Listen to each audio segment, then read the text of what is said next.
그런데 그 교회 앞에 큰 술집이 하나 들어왔어요. 바로 교회 건너편에. 술집이 들어와가지고 매일 그냥 뚱땅거리고 막 노래 부르고 이러니까 교회가 은혜가 안 되는 거예요. 그러니까 어떤 집사님이 제안을 했습니다.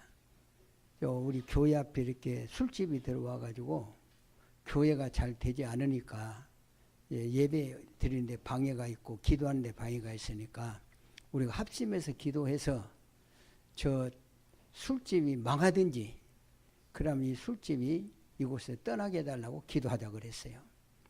그랬더니 모든 교인들이 좋게 생각하고 기도를 시작을 했습니다. 매일 아침 저녁으로 와서 기도를 한 거예요. 하나님 저 술집이 망하게 해주십시오. 그러면은 빨리 떠나게 해달라고 계속 기도를 한 거예요. 근데 어느 날 술집이 처음에는 잘 됐는데 계속 안 되기 시작하더니 이 술집이 다리로 떠나버리게 되는 거예요. 그러니까 교회에서는 응답받았다고 너무 기뻐합니다. 그런데 얼마쯤 지나니까 이 술집 주인이 법원에다 고발을 했어요. 내용은 뭐냐면은 우리 술집이 잘 돼 있는데 저 교회가 자꾸 망하기를 기도해서 우리 술집이 망했으니까 손해배상을 해야 된다고 손해배상 청구 소송을 냈습니다. 그러니까 이제 판사가 부를 거 아니에요. 불렀어요. 술집 주인도 부르고 또 이제 교회 대표도 불렀어요. 그 교회 대표 가운데 제일 먼저 된 장로, 수석 장로가 교회 대표로 딱 갔습니다. 가서 두 사람이 앉았는데 판사가 묻는 거예요. 술집 주인들아, 당신은 왜 술집이 망했다고 생각하느냐? 그 사람이 대답하기를 판사는 우리 술집이 아주 잘 됐습니다. 그런데 자꾸 건너편에 교회에서 아침 저녁으로 교인들이 와가지고 막 망하게 기도를 하니까 망했다는 거예요. 그러니까 장로님에게 묻습니다. 그러면 당신은 어떻게 생각해요? 그러니까 이 장로가 이렇게 되었어요. 판사님, 기도한다고 나갑니까? 망합니까? 운영을 잘못해서 망한 거지. 그러니까 술집 주인은 아닙니다. 기도해서 망했습니다. 장로님은 아닙니다. 운영을 잘못해서 망했습니다.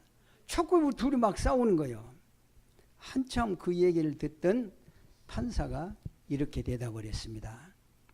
술집 주인은 믿음이 참 좋은데 장로님은 믿음이 없네요. 그랬어요. 오늘 우리가 신앙생활 하면서 믿음으로 기도하고 믿음으로 섬기고 믿음으로 한다고 하면서도 언제나 우리의 마음속에는 불신앙을 가지고 형식적으로 행할 때가 너무나 많이 있지 않느냐. 어떻게 생각하세요? 누가 믿음이 좋습니까? 술집 주인이 믿음이 좋습니까? 장로가 믿음이 좋습니까? 생각해 보세요. 장로의 믿음은 좋은데 술집 사람은 믿음이 없어야 되는데 반대로 된다고 말이에요. 그래서 우리는 뭘 하냐면은 내가 정말 중직자로서의 자격을 가지고 신앙생활을 하고 교회를 섬기느냐 하는 것을 항상 우리가 유의해야 됩니다.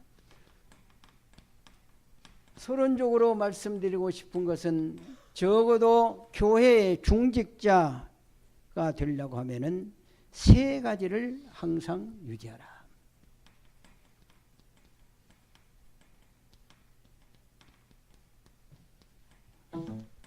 첫째는 뭘 유지해야 되느냐? 영성을 가지셔야 됩니다. 영성을 가져야 돼요. 영성을 갖는다고 하는 것은 뭘 말하냐면 영적 자세가 중요하다고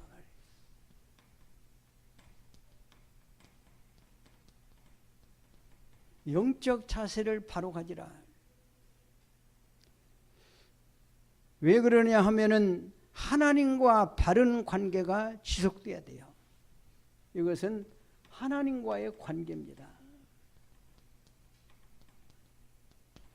하나님과의 관계가 바로 되지 못하면은 개인 신앙도 망하게 되고 중직자로서도 실패하게 되고 교회도 어렵게 되는 것이에요. 항상 영성을 가져야 된다는. 그 다음에 두 번째는 우리가 중직자가 되려면 뭘 가져야 되냐면은 지성을 가지라 그랬어요. 지성이라니까 뭐 공부를 많이 한 거 그걸 말하는 것이 아닙니다. 지성이라는 것은 이제는 항상 말씀에 대한 확신이 있어야 돼요.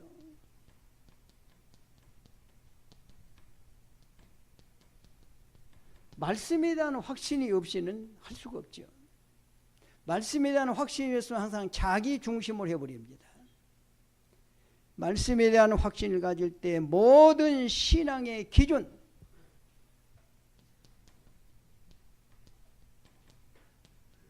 신앙의 기준이 뭐가 되겠냐? 말씀이 되어야 되는 거예요. 그래서 이 말씀이라고 하는 말을 헬라어로는 뭐라고 하냐면은 카논이라고 그래요. 카논.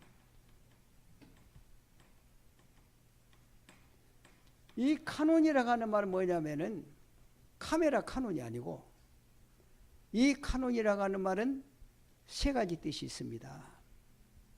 첫째는 뭐냐면은 고든 장대라는 뜻이 있어요.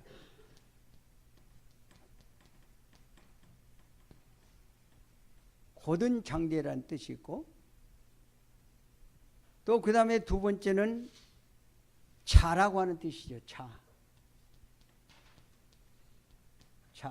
길이를 재고 넓이를 재는 차. 그 다음에 세 번째는 지팡이라는 뜻이 있어요. 성경은 뭐냐? 고든 장대요, 성경은 자요, 성경은 지팡이입니다. 그러니까 우리의 모든 신앙생활과 인생의 삶의 기준을 어디에다 둬야 되느냐? 성경이 기준이 돼야 돼요. 경험이 기준이 아닙니다. 은사가 기준이 아닙니다. 내 생각 판단이 기준이 아닙니다. 모든 신앙의 기준은 하나님의 말씀. 고든 장대. 여러분이 지금 바로 섰다고 할지라도 고든 장대를 딱 놔서 이쪽에서도 틀리고 이쪽에서도 틀리는 거예요. 나는 옳은 것 같은데도 장대를 딱 놔서 틀리면 틀리는 거예요. 그래서 항상 하나님의 말씀은 내 인생과 신앙의 삶의 장대가 기준이 돼야 된다.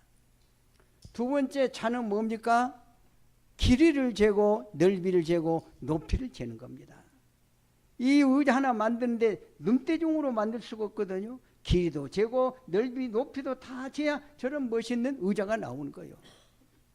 그러듯이 내 삶의 기준을 하나님의 말씀인 차로 재보라 그 말이에요. 맞느냐 틀리느냐. 맞는 부분도 있겠지만은 틀린 부분도 있을 수 있어요. 이런 것을 그 차에 맞추어서 자를 것 자르고 더할 것 더하고 하는 거예요. 그 다음에 우리 인생의 삶의 하나님의 말씀 뭐냐? 지팡이가 되라. 나이가 많은 사람은 다리가 셋이 돼야 삽니다. 혼자는 살 수 없어요. 둘 가지고는 안 돼요. 넘어지니까. 이제는 항상 하나를 더 있어야 돼. 지팡이가 있어야 돼. 그러듯이 하나님의 말씀은 인생을 살아가는 데에 뭐가 되어야 되냐? 지팡이. 나를 지탱할 수 있는 지팡이. 내가 목적지까지 갈 수 있도록 힘을 주는 지팡이. 그래서 모든 삶의 기준은 뭐냐면은 하나님의 말씀에 두는 것이다. 다른 것에 기준 두지 마세요. 내 경험에 기준 두지 마시고, 지식의 기준 두지 마시고, 내가 뭐 은사 체험했다고 거기에 기준 두지 마세요. 하나님의 말씀이 내 삶의 기준이다. 하나님의 말씀만이 내 인생의 기준이요, 하나님이 원하는 뜻을 이루는 기준이다. 교회를 봉사하는 것도 말씀 중심으로 하는 거예요. 그러면 시험에 들 필요가 없어요. 항상 내 마음대로 내 생각대로 하면은 시험 들 수가 있어요. 잘하다가도 시험이 드는 거예요. 이것이 하나님의 말씀에 옳은 것이냐 틀린 것이냐 이것을 먼저 분별하고 항상 하나님의 말씀에 기준을 두는 신앙생활을 하라 그 말입니다. 그 다음에 세 번째는 뭐냐 하면은 인성을 가져야 돼. 인성이란 것은 인격입니다. 사람이란 것은 무식하면 무식한 대로 인격이 있는 것이고 유식하면 유식한 대로 인격이 있는 것이고 장로는 장로의 인격이 있고 안수집사는 안수집사의 인격이 있고 집사는 집사의 인격이 있는 거예요. 권사는 권사의 인격이 있는 거예요. 인격을 가져야 된다. 이것은 무엇을 말하냐면은 삶의 자세를 말합니다. 삶의 자세. 내가 인생을 살아가는데 어떻게 살아가느냐? 이 자세가 대단히 중요한 거예요. 여기에는 언행심사라든가 그 다음에는 인간관계라든가 이런 것이 다 중요한 거예요. 아, 교회 가서는 주여 믿습니다 믿습니다 해놓고는 저 밖에 나가면 말이죠, 불신자보다도 더한 말도 하게 되고 행동도 하는 이런 것들이 보인다고 말이에요. 그때 그 사람을 통해서 하나님 전도자를 쓸 수 있겠냐 그 말이에요. 이것을 우리가 항상 기회가 돼요. 신앙에 다시 말하면 신앙의 자세가 중요하다 그 말이에요. 그래서 이 세 가지를 유지하기 위해서 그리스도로 사상화되어야 되고 복음적 체질이 되어야 되고 24시 기도의 삶이 되어서 항상 성령 충만한 삶을 사실 수 있기를 바랍니다. 그래서 이 오늘 봉독한 말씀에 보면은 우리 중직자는 적어도 이걸 가져야 돼요. 138이라고 하죠. 138. 138을 가져야 돼요. 오직 그리스도로. 그랬어요? 오직 여러분이 가는 곳마다 하나님의 나라가 이루어지고 나는 무능하니까 오직 성령 충만함으로 하나님의 뜻을 성취할 수 있는 삶, 이것이 되어져야 된다 그 말이에요. 이것이 바로 각인입니다. 복음으로 각인되지 아니하고 그리스도로 각인되지 않고 복음에 뿌리 내리지 않고 기도의 체질이 되지 아니하면은 우리는 언제나 겉으로는 신앙생활 잘하는 것 같지만은 하나님이 보실 때는 틀린 것이라 그 말이에요.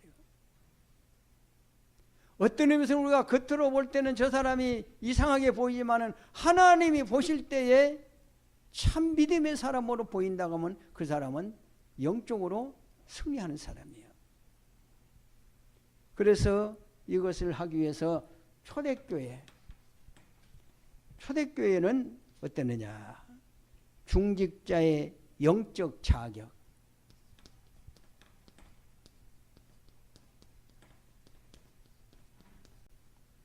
첫째는 어떤 사람이냐? 성령 충만한 자.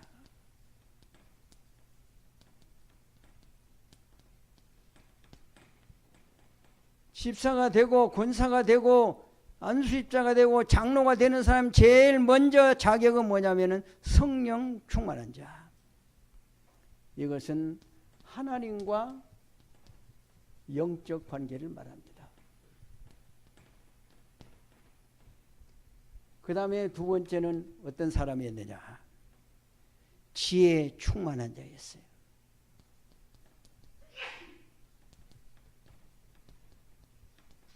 지식은 내가 노력해서 얻는 것이지만은 지혜는 내가 노력해서 얻어지는 것이 아닙니다. 지혜는 하나님이 우로부터 주어야 돼요. 그렇기 때문에 지혜로운 사람은 어떤 사람이냐면은 항상 하나님과 관계 속에서 현장을 볼 수 있는 영안을 가진 사람.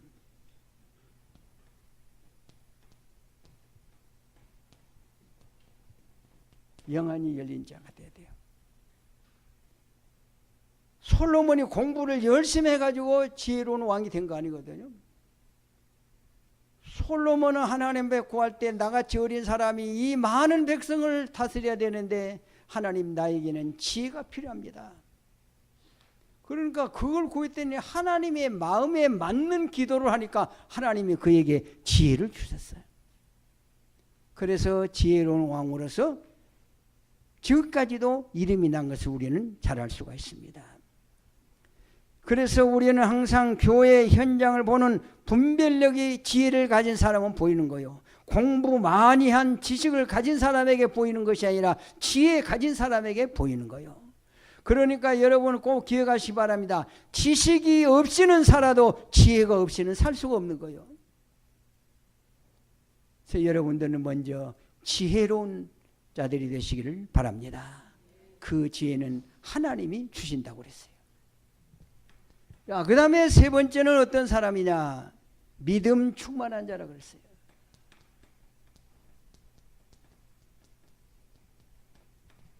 하나님이 믿음 충만한 자를 중직자로 세우셨다.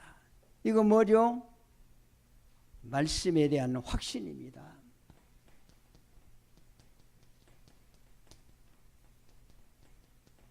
말씀 확신 가진 자. 다시 말하면 천명, 소명, 사명이 확실한 자. 그 다음에 네 번째로는 칭찬받는 자라고 그랬어요. 칭찬받는 자를 중직자로 세웠어요. 이 말은 무엇을 말하냐면 인정받는 자라 그 말입니다.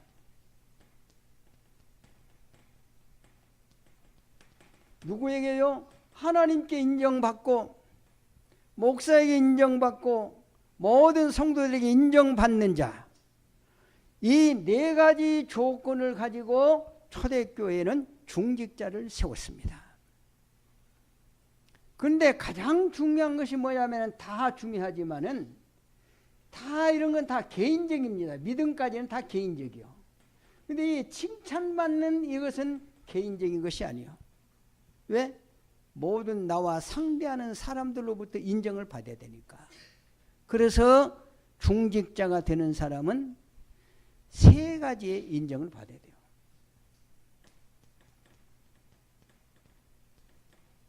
세 가지의 인정을 받아야 돼.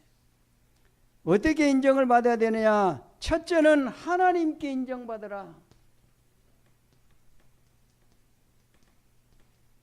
아셨어요? 하나님께 인정받아야 돼요. 어떻게 인정받아야 되냐? 하나님께 인정받는 길이 있어요.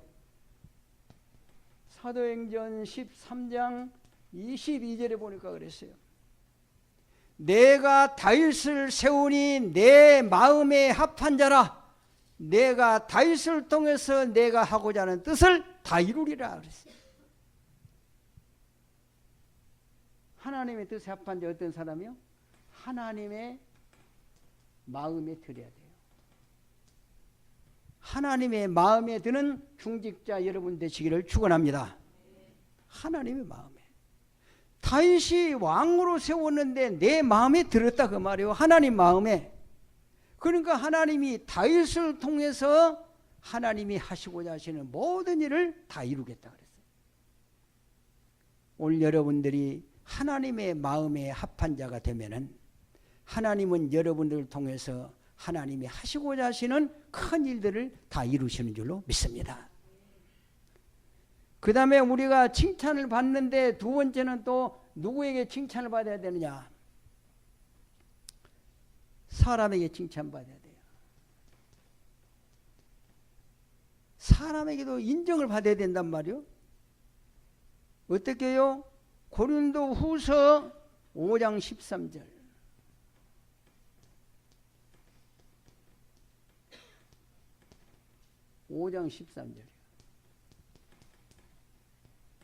여기에 보면은 바울이 그렇게 이야기를 합니다. 뭐라고 했냐면은 내가 미쳤어도 그리스도를 위한 것이요 내가 온전해도 그리스도를 위한 것이다. 어디에 미쳐야 돼요? 예수에게 미쳐야 돼요. 예수에게 미치시기 바랍니다. 왜 아멘 안 하세요? 이 세상에 안 미친 사람 봤어요? 내가 볼 때는 전부 다 미쳐 사는 거예요. 돈에 미친 사람, 노름에 미친 사람, 마약에 미친 사람, 미친 사람이 전부가 다. 지금 저 거리에 다니는 사람 전부 미쳐서 다니는 거예요, 지금. 알았어요? 여러분도 미쳐서 그래서 교회 온 거예요 지금. 누구에게 미쳤어요? 예수에게 미쳤어요. 나는 내가 온전해도 그리스도를 위한 것이요 미쳤어도 그리스도를 위한 것이다. 미친단 말이 무슨 말이냐? 우리 미쳤다면 이게 돌았단 말로 생각하는데 그게 아니요. 제일 가까운 것이 미친 거예요. 그렇잖아요? 여러분이 누구하고 정말 제일 가깝냐 그 말이에요. 누구하고 제일 가까워요? 세상 사람들은 돈하고 가까워요. 세상 사람들은 성공하고 가까워요. 세상 사람들은 이 땅 위에 모든 것하고 가까워요. 그런데 여러분은 누구하고 가까워야 돼요? 예수 그리스도와 가까워야 돼요. 이게 미친 거예요. 그래서 우리는 예수에게 미칩시다. 세상에 미쳐 사는 사람은 결과적으로 실패하고 끝나지만은 예수에게 미친 사람은 자손 대대의 복을 받는 줄로 믿습니다. 성경이 약속했으니까. 그래서 예수에게 미쳐야 돼요. 그 다음에는 누구에게 이제 인정을 받아야 되느냐?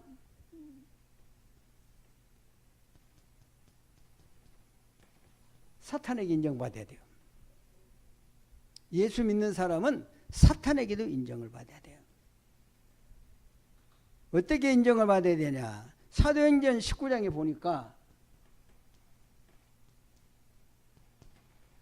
사도행전 19장 13절로 15절에 보니까 거기 이렇게 말했어요. 거기에 보면은 마술사 스게네가 있었어요. 이 마술사들이 하루는 길을 가다 보니까 바울이 귀신 들린 사람 손에 머리를 얹어놓고 내가 예수 이름으로 명하노니 나가라니까 이 귀신이 나가버렸단 말이에요. 귀신 들린 사람이 정상적으로 되었어요. 이걸 봤어. 그러니까 이 스게네 이 형제들이 야 우리 저것 하면은 미천 들지 않고 돈 벌겠다. 그런 생각을 하고 길을 가다가 보니까 진짜 귀신 들린 사람이 있었어요. 그 사람을 딱 데리고 저 모퉁이로 가가지고 딱 불을 앉혀놓고는 바울처럼 기도하는 거예요. 내가 바울이 말하는 예수 이름으로 명하노니 귀신아 나가라. 나갔어요 안 나갔어요? 나가면 큰일 나지. 그런 사람 기도에 나가면 큰일 나지. 그 귀신 들린 사람이 뭐라고 그랬어요? 다리를 붙들고 내가 예수도 알고 바울도 아는데 너는 어떤 놈이냐 하니까 바지를 벗어버리고 도망갔다 그랬어요. 사단에게 인정받으면은 귀신이 떠납니다. 아이고 어떻게 저는 하나님의 사람이다. 저는 하나님의 사람이라고 인정받으면은 귀신이 떠난다 그 말이에요. 오늘 여러분들이 구원을 받았으면은 여러분에게는 사단을 이길 수 있는 권세도 주어진 것을 믿으시기 바랍니다. 내가 쫓아낸 것이 아니고 내 안에 있는 그리스도의 이름으로 명하노니 귀신이 떠났습니다. 그래서 오늘 여러분 우리 중직자의 자격을 가진 사람은 이런 역사가 일어납니다. 그래서 성도는 참 성도는 어떤 사람이냐? 참 성도는 어떤 사람이냐면은 성경에 보니까 그랬어요. 고린도후서 2장 15절.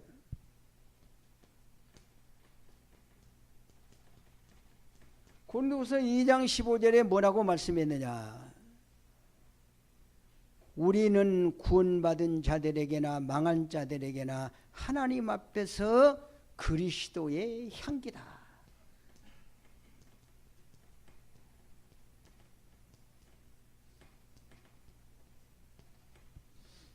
여러분은 그리스도의 향기라고 그랬어요. 구원받은 자들에게나 망하는 자들에게나 하나님 앞에서 우리는 그리스도의 향기다. 향기는 보입니까 안 보입니까? 안 보입니다. 그런데 분명히 냄새는 납니다. 만일에 여러분이 그리스도의 향기로 어디를 가면은 다른 사람이 볼 때 여러분에서 그리스도의 냄새가 나야 돼. 냄새가.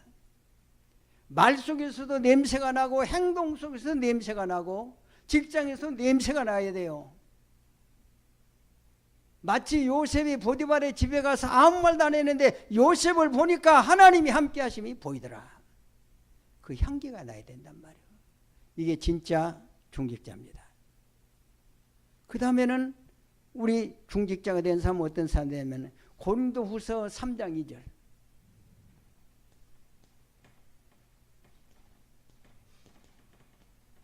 3장 2절에 보니까 거기는 뭐라고 말씀했느냐. 너희는 우리의 편지라 우리 마음에 썼고 무사람이 알고 읽는 바라. 하나님의 편지요. 영어로 쓴 편지요. 그러면 이 편지는 어떻게 할 수 있어요? 내용을 통해서 할 수 있어요. 그냥은 모르지만 그 내용을 보면 알아요. 내용이 뭐죠? 우리가 복음 안에서의 생활하는 삶입니다. 우리의 삶이 어떻게 나타나냐? 이것이 바로 그리스도의 편지요. 여러분이 안 믿는 가족 앞에서 내가 어떻게 행동하고 말을 하냐? 그리스도의 편지요. 제가 불신자들 앞에서 내가 어떤 행동을 하느냐? 이것이 그리스도의 편지요. 오늘 여러분은 그리스도의 향기요, 그리스도의 편지입니다. 이게 바로 뭐냐면은 참 성도요. 정말 구원받은 성도라고 하면은 이 두 가지가 돼야 돼요. 다니엘 같은 사람도 다 보세요. 그리스도의 향기로 나타나세요. 편지로 나타나세요. 그때 그 왕들도 그들 앞에 무릎을 꿇은 거예요. 오늘 여러분들 적어도 교회 중직자가 될 여러분들은 이미 사도행전에 말씀한 네 가지의 자격도 필히 가져야 되는데 이 네 가지의 자격을 가진 사람이 바로 이렇게 인정을 받게 되는 것이고 인정을 받는 사람은 바로 어떤 사람이냐? 향기와 그리스도의 편지로 사는 사람입니다. 여러분이 이번 한 주간 또 내일부터 직장이나 모든 생활에 가서 그리스도의 편지를 보여주시기 바랍니다. 그 편지가 보여지는 순간에 여러분을 통해서 언어 속에서 생활 속에서 관계 속에서 그리스도의 향기가 나타나게 될 때에 아, 저 사람에게서는 이상한 다른 냄새가 나는구나. 이것이 불신자들에게 보여졌을 때에 여러분들은 진실한 그리스도인의 삶을 살고 있는 것이에요. 그래서 초대교회는 이 네 가지의 자격을 가지고 세웠습니다. 성령 충만한 사람, 지혜 충만한 사람, 믿음 충만한 사람, 칭찬받는 사람, 이런 사람들을 골라서 중직자로 세워서 초대교회의 일꾼으로 세웠기 때문에 이들을 통해서 어떤 일이 일어나냐? 로마 복음화가 이루어진 거예요. 자, 두 번째 그러면은 중직자란 무엇이냐?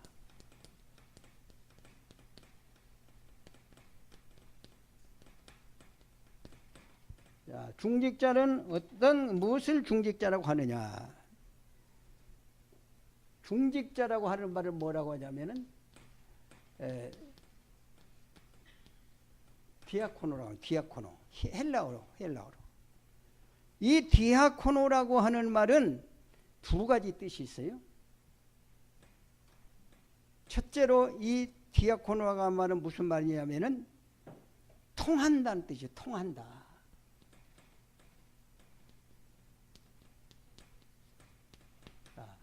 통한단 말이에요. 너하고 나하고 통한다. 알았어요? 서로 이렇게 상통한다. 그런 거로 적어도 이 초대교회 중직자는 하나님과 통해야 됐어요. 하나님과 불통하면 기도가 막혀버리는 거예요. 하나님과 영적으로 통해야 돼요. 그리고 그 다음에는 사람과 통해야 돼요. 교회 안에서 목사님과 통해야 돼요. 기도가 통하고 전도가 통하고 마음이 통하고 모든 것이 통해야 돼요. 통하게 되면 문제가 없어요. 교회가 문제가 생기는 것은 원인이 다른 데 있지 않습니다. 불통 때문에 문제가 생기는 거예요. 사람의 혈관에 피가 싹 이렇게 순환을 해야 되는데, 이 통해야 되는데 딱 막히면은 뇌졸중으로 쓰러지는 거예요. 그렇죠? 그러듯이 영적으로도 하나님과 계속 통해야 돼요. 기도로 통하고 말씀으로 통하고 교회 안에서 목사님과 모든 계획이 통하고 전도가 통하고 기도가 통해야 돼요. 그러면은 절대로 무너질 수가 없어요. 항상 건강한 교회를 유지할 수가 있습니다. 그 다음에 이 디아코노라고 하는 말은 무슨 말이냐면은 청직이라는 뜻이 청직이. 청직이. 청직이는 어떤 사람입니까? 청직이는 어떤 사람이냐면은 종,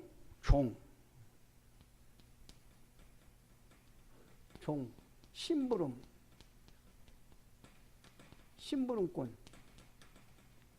종이나 심부름꾼을 디아코노라고 그래요. 그러면은 이 사람은 항상 심부름하며, 종은 뭡니까? 내 의지가 필요 없어요. 자기 의지대로 하는 것이 아니고 주인이 원하는 대로 하는 것이 종이에요. 주인이 하는 것이 틀린 것 같아도 종은 틀렸다고 말하면 그 종은 쫓겨나야 돼요. 종이 맞든지 틀든지 주인이 시킨다는 것이 종이요.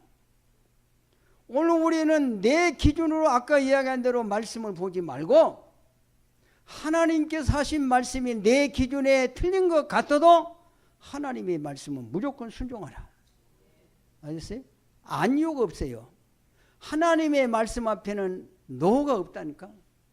하나님 말씀 앞에는 모든 것이 다 예스요. 왜요? 하나님의 말씀이니까. 그런 거로 내 기준으로 자꾸 말씀을 생각하고 그 말씀을 따라가다 보니까 어떻게 되느냐? 나에게 자신도 모르게 불신앙이 오게 되고 그 불신앙이 시험거리가 되게 되고 시험거리가 되게 되면은 교회를 떠나기도 하고 또 원수가 되기도 하는 거예요. 언제나 오늘 여러분들은 하나님과 통하시기를 바랍니다. 그리고 교회 안에서는 주의 종과 통하시기를 바랍니다. 통해야 돼요. 그리고 언제나 우리는 종이요 심부름꾼이니까 무조건 아니요가 없어요. 무조건 예하고 따르면 됩니다. 이게 바로 중직자예요. 그 다음에는 교회의 책임의 직무가 있어요.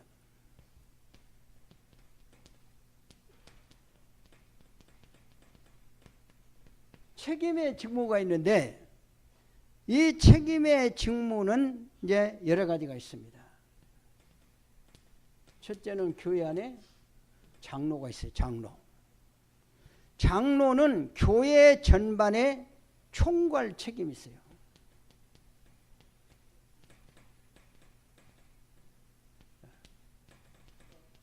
그래서 목사님과 가장 가깝게 의논하면서 교회의 모든 것을 총괄 지도하는 일, 또 목회자를 돕고 협력하는 일, 또 교회의 치리를 하는 일, 이런 것이 장로회에서 이렇게 이루어지는 것이고, 그 다음에 두 번째는 안수집사가 있어요.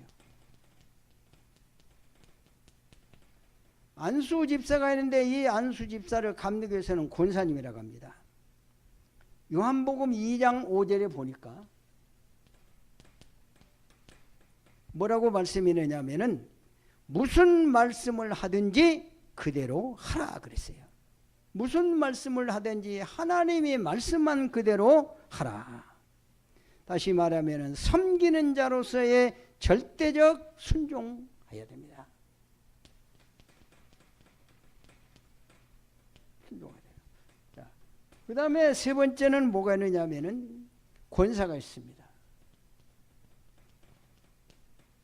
권사는 어떤 사람이냐면은 목회자를 돕는 일을 합니다.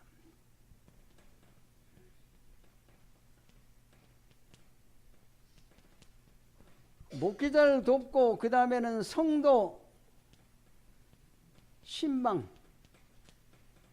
때는 언제나 낙심자들을 권면해서 데려가야 돼요. 근데 이 권 사람들이 잘못하면은 그 사람 영원히 교회 안 나와 버린다니까.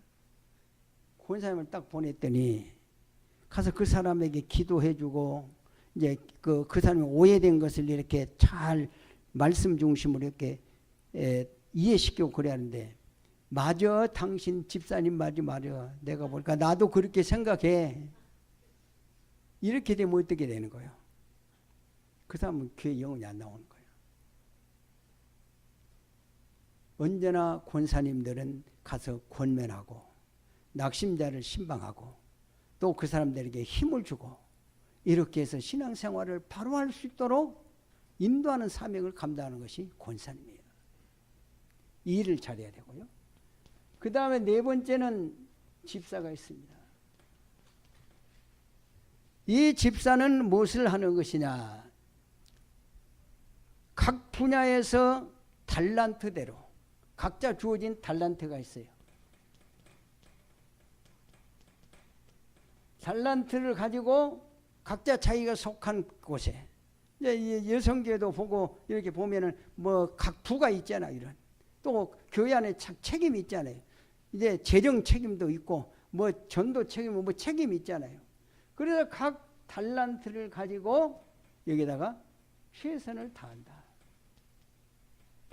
최선을 다해야 돼요. 이것이 바로 자기를 위한 것이 아니고 하나님을 위한 것이고 교회를 위한 것이요. 이렇게 해서 이러한 사람들이 교인들의 믿음을 세워주고 교회의 덕을 세우고 신방도 하고 문제가 있으면 이것을 목사님에게 보고를 하고, 서리집사는 각 분야에 받은 달란트대로 목사의 지시를 따라서 교회를 섬기는 일을 해야 됩니다. 이것이 잘 되어지는 교회는 은혜스럽게 성장하게 됩니다. 잘못하게 되면 언제나 사탄이 오는 거예요. 교회 만일에 문제가 있다 하면은 너 때문이가 아니라 바로 자기 때문에 사단이 들어와서 지금 역사하는 거예요. 그래서 우리 복음운동하는 교회는 절대로 사단이 들어올 수가 없어야 돼요. 아셨어요? 사단이 역사하면 안 되는 거예요. 언제나 사단이 왔다가도 아이고 저는 하나님의 사람이로구나 무서워서 도망가야 됩니다. 그러면은 여러분은 승리 생활할 수 있고 은혜 생활을 지속할 수가 있는 것이에요. 그 다음에 교회를 섬길 때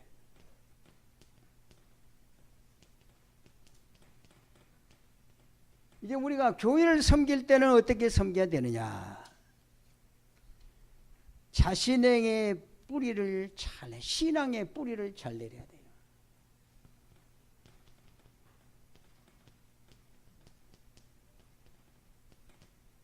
신앙의 뿌리가 잘 내리지 못하게 되면은 시험에 듭니다.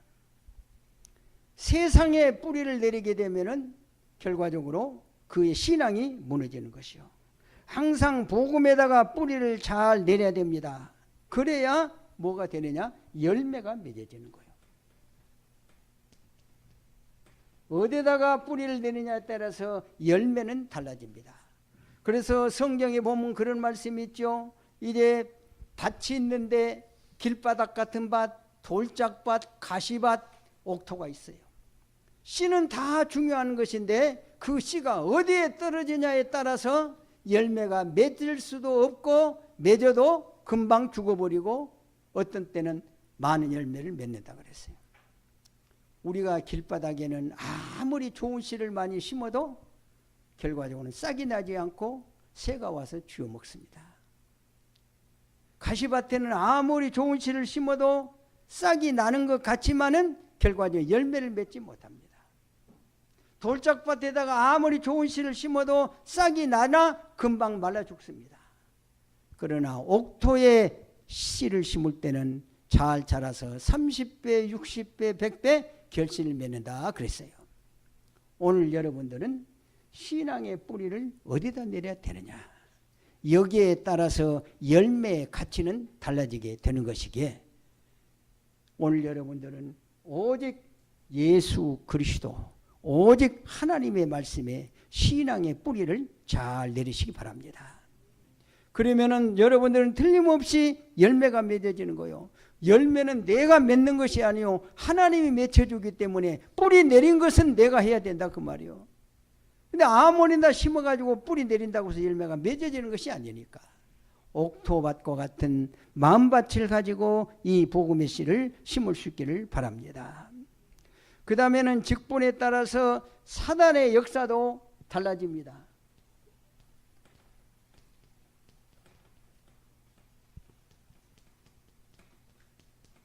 사탄의 강도가 달라요. 약한 사람에게는 한 번만 때려도 쓰러지거든요. 근데 강한 사람에게는 주먹으로 쳐도 안 넘어간단 말이에요. 그러니까 이 사단이 시험할 때도 그렇습니다. 아, 이 사람은 뺨 하나 치면 되겠구나. 한 사람은 뺨 하나만 쳐도 넘어가고, 아, 이 사람은 이 주먹으로 한 대 넣어야 되겠구나. 그래서 주먹으로 넣어야 넘어가고, 또 어떤 사람은 아이 저거 몽둥이로 때려야 넘어갔구나 한 사람 넘어가는 거예요. 사단은 언제나 강도를 가지고 우리에게 시험하는 거예요. 그런 거로 오늘 우리는 이러한 사단의 강도에 따라서 우리가 거기에 포기하고 있는 것이 아니라 이미 그와 같은 더 강한 강도를 가지고 온다 할지라도 능히 이길 수 있어야 돼요. 장로에게 오는 사단의 시험이 다릅니다. 안수집사에게 오는 시험이 다릅니다. 권사님에게 오는 시험이 달라요. 집사님들에게 오는 시험이 달라요. 그런 거 언제나 자기에게 오는 시험을 이길 때에 그만큼 내가 힘이 생기는 것이에요. 영적 힘이. 그리고 또 거기에 오는 시험을 이길 때 그 힘이 또 강해지는 거예요. 그런 거로 항상 이것을 늘 주의해야 돼요. 그리고 그 다음에는 중직자는 교회의 모든 일에 항상 담임자의 목회 계획에 관심을 가지라.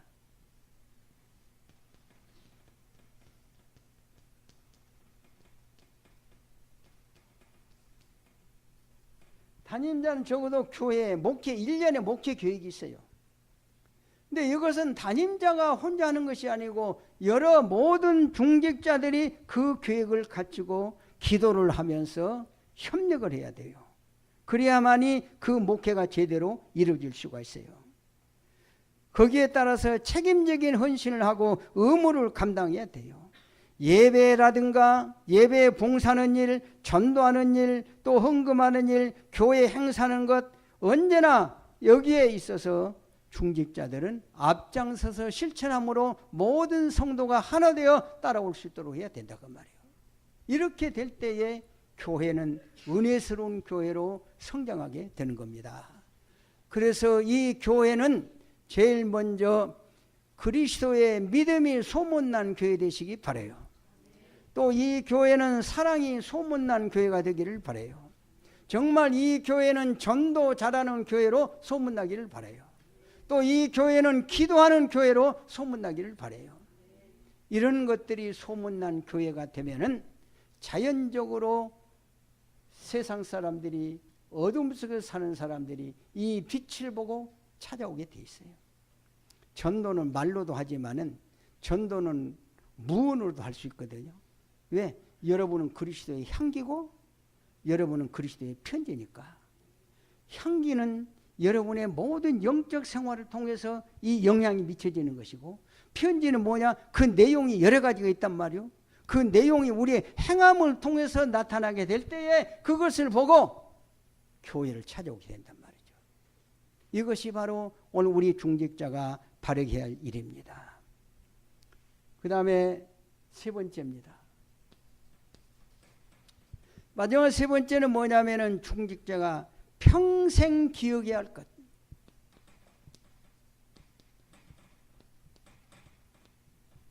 평생 기억할 것은 뭐냐면은 성경에 보니까 빌립보서 4장 8절로 9절에 이 말씀을 기억하시기 바랍니다. 거기에 보면 그랬습니다. 바울은 하나님이 바울을 통해서 이렇게 말씀했어요. 무엇에든지 참되며 그랬어요.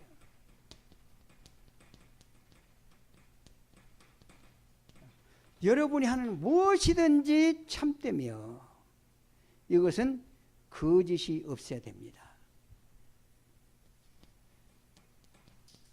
거짓이 없어야 되고 복음 중심이 되어야 됩니다.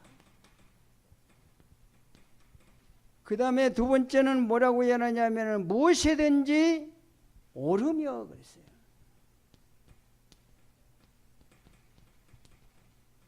무엇이든지 오르며, 나쁜 것이 아니고 여러분이 하는 것은 무엇인지 오르며, 이건 뭐냐? 본이 되는 삶입니다.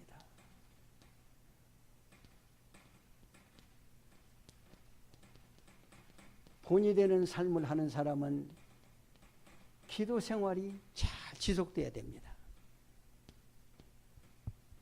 그 다음에 세 번째는 무엇이든지 오르며, 네 번째는 무엇이든지 경건하며.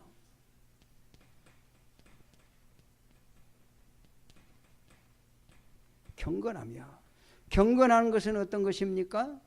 경건한 것은 기도 생활이 지속돼야 돼요. 항상 말씀의 묵상.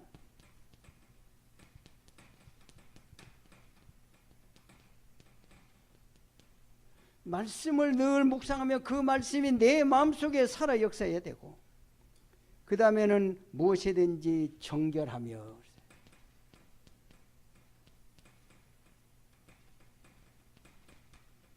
정결하다는 말을 무엇이겠어요? 항상 의롭고 진실해야 된다. 의롭고 진실한 삶을 살아야 돼요. 그 다음에 다섯 번째는 뭐냐? 무엇이든지 사랑할 만하며. 사랑할 만하며. 이 사랑할 만하며, 이것은 무엇이겠어요? 존경을 받는 것입니다.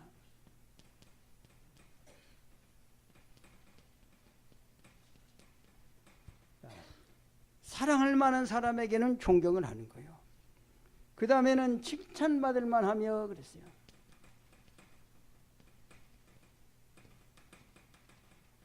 칭찬할 만하며. 칭찬은 무엇이겠습니까? 교회와 세상에서도 인정을 받아야 되는 거. 인정. 아까도 이야기했죠. 인정받는 것이 바로 칭찬이에요. 그 다음에 일곱 번째는 뭐냐면은 덕이 있어야 된다 그랬어요. 덕이 있어야 된다. 덕이 있어야 되는 것은 뭐예요? 거짓이 없이 모든 사람을 축복할 수 있어야 돼요. 축복자로 세상을 살아야 돼요. 그 다음 여덟 번째 마지막은 뭐냐면은 배우고 확신하는 일에 거하라.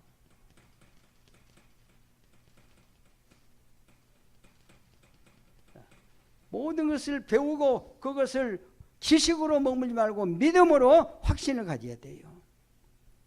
이것은 무엇을 의미합니까? 항상 본받음을 잘해라. 항상 이것은 뭐냐면은 실천하라 그 말이에요. 실천하는 일을 해라. 일이 잘 되어졌을 때에 여러분들은 하나님 앞에 더 크게 쓰임받을 수가 있습니다. 이렇게 되면은 어떤 축복이 오느냐면은 평강의 축복이 온다고 그랬어요.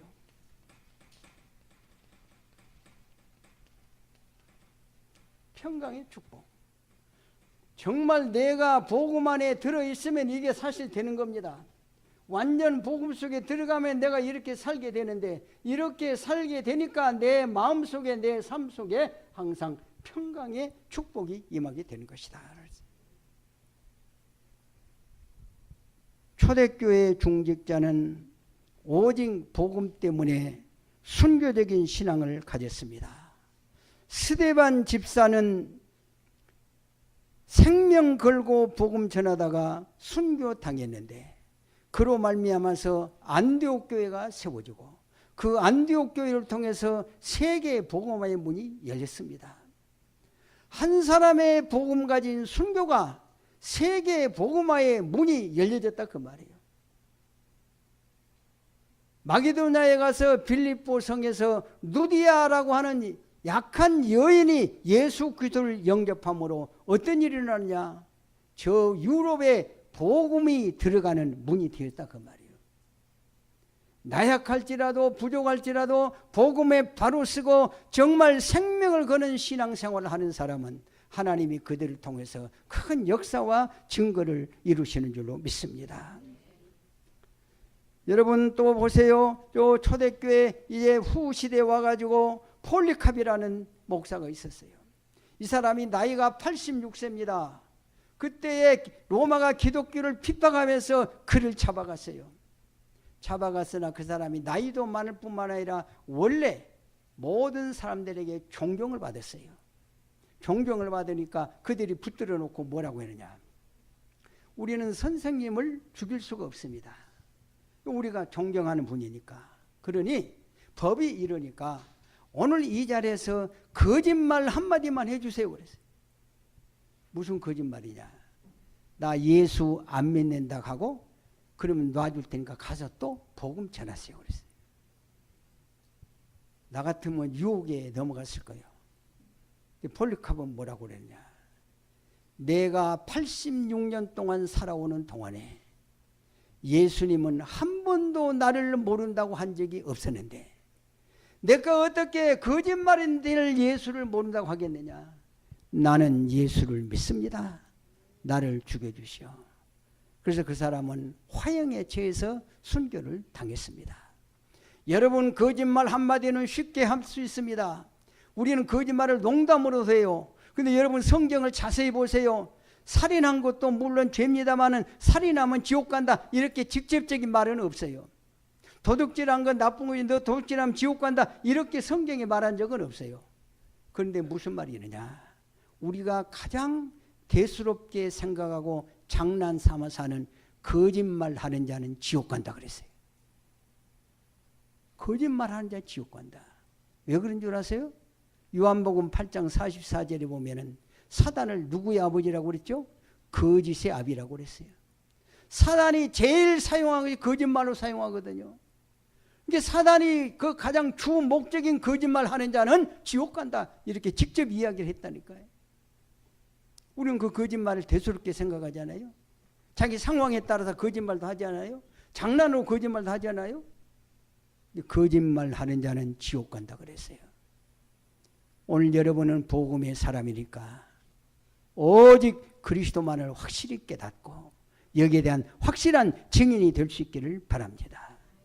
그래서 여러분들은 어떻게 됩니까? 중세기 교회 시대를 보십시오. 중세기는 교리 싸움이 있고 교권 싸움이 있었습니다. 그리고 천주교가 이기면은 이제 저 개신교인들을 죽이고 개신교 사람이 왕이 되면 천주교를 죽이고 그랬어요. 이게 영국에서만 일어났어요. 그런데 영국에 메리라고 하는 여왕이 있었는데 자기 어머니가 개신교인들 사람에게 죽임을 당했어. 그런데 어떻게 해서 정치적으로 자기가 왕이 됐어. 왕이 돼가지고 이제 개신교 목사들을 죽이기를 시작하는 거예요. 그런데 그때에 유명한 목사가 하나 있었습니다. 그 목사가 누구냐 하면은 바로 어떤 목사냐면은 자기의 생명을 걸고 기도하는 존 낙스라고 하는 목사가 있었어요. 그는 생명을 걸고 기도합니다. 뭐라고 기도하냐? 하나님, 내 생명을 이 자리에서 거둬가시든지 그렇지 않으면 이 영국을 나에게 주십시오. 이렇게 생명 걸고 기도하는데 그 기도하는 모습을 메리 여왕이 봤습니다. 보고는 하나님의 영이 감동하니까 그가 뭐라고 이야기하느냐면 100만 대군이 나에게 몰려와도 무섭지 않은데 저 존 낙시에 기도하는 모습만 보면은 내가 무서워 떨린다 그랬어요. 그래서 그를 죽이지 못했어요. 원수인데도 죽이지 못했어요. 기도의 사람은 아무도 해칠 수 없는 줄로 믿습니다. 오늘 중지자이신 여러분들은 정말로 사단이 무서워 도망갈 수 있는 기도의 사람들이 되시기를 축원합니다.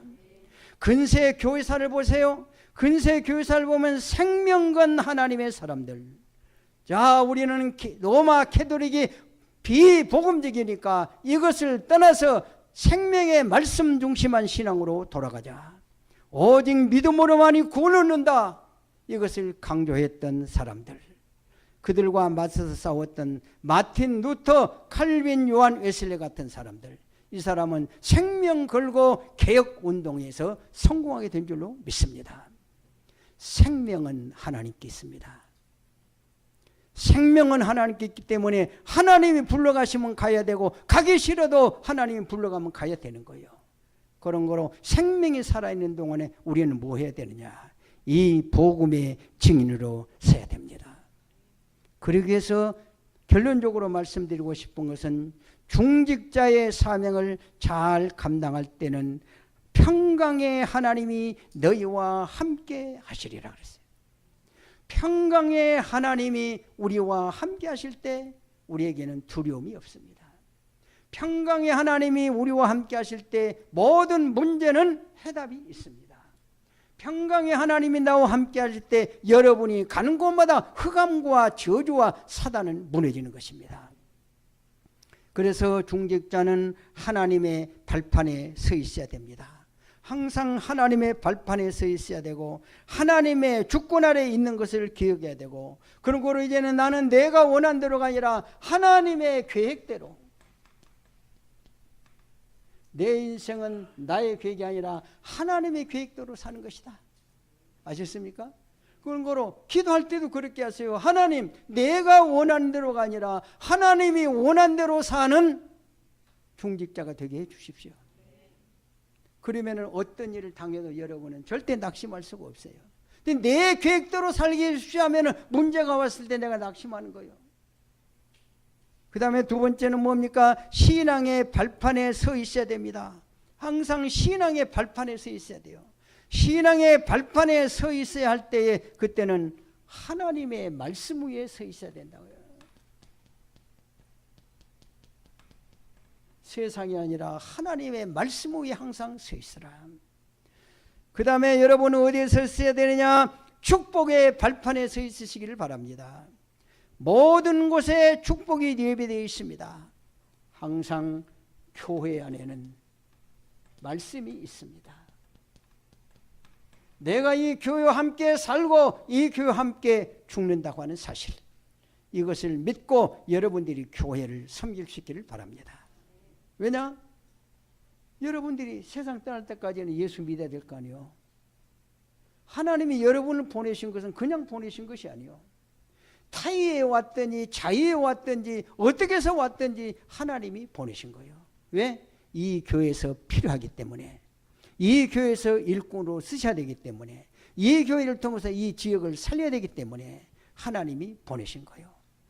그런 거로 중직자가 되신 여러분들은 이 사명을 가지고 항상 그 내 자신의 자격을 확인하면서 하나님이 원하시는 전도자, 하나님이 원하시는 장로님, 하나님이 원하시는 권사님, 하나님이 원하시는 서리 집사님, 하나님이 원하시는 집사님, 이렇게 되셔서 금년 1년부터 시작을 해서 여러분의 삶 속에는 참 응답과 참 하나님의 계획이 성취되는 놀라운 기적의 역사들이 이루어지기를 주님의 이름으로 축복합니다.